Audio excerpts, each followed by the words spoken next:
Tampa Bay at Houston. Few people facing injuries, with looking like Dameon Pierce. News broke just before we came live that he's unlikely now to play Sunday. Does that change your thoughts on this matchup? I've got Dameon Pierce in my home league, and honestly, I'm overjoyed at the fact that I don't have to play Dameon Pierce this week. Last week, watching the Texans get down to the inside the 5, and Dameon Pierce get that touchdown after like 3 attempts. It got called back on a completely inconclusive replay, and then the fullback takes it in for a touchdown. Okay, fine, that happens. But then they get back down there again later on in the game, and Dameon Pierce should have had a touchdown, but the fullback, again to blame, decided not to block his guy, and Dameon Pierce got stuffed. So, yeah, it's tricky. I mean, what we've seen from Devin Singletary is he's been playing more than we would have liked.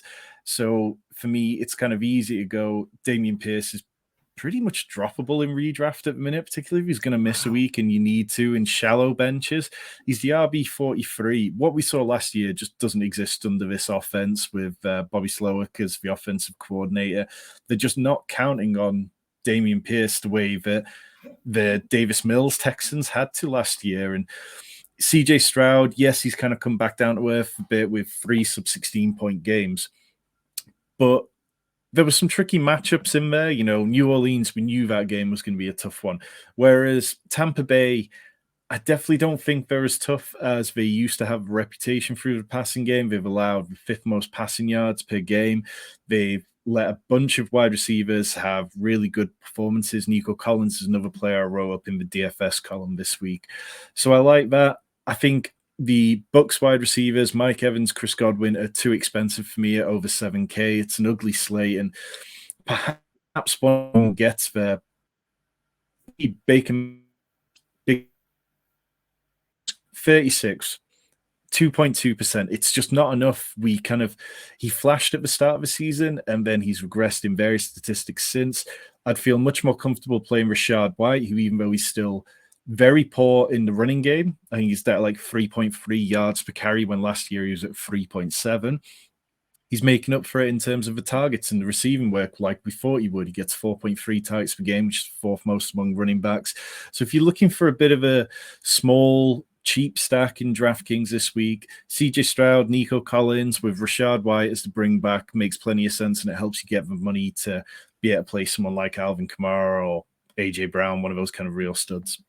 Yeah, I love that. You don't need to convince me much to start Tank Dell and Nico Collins at the moment. I feel like I've very excited about those.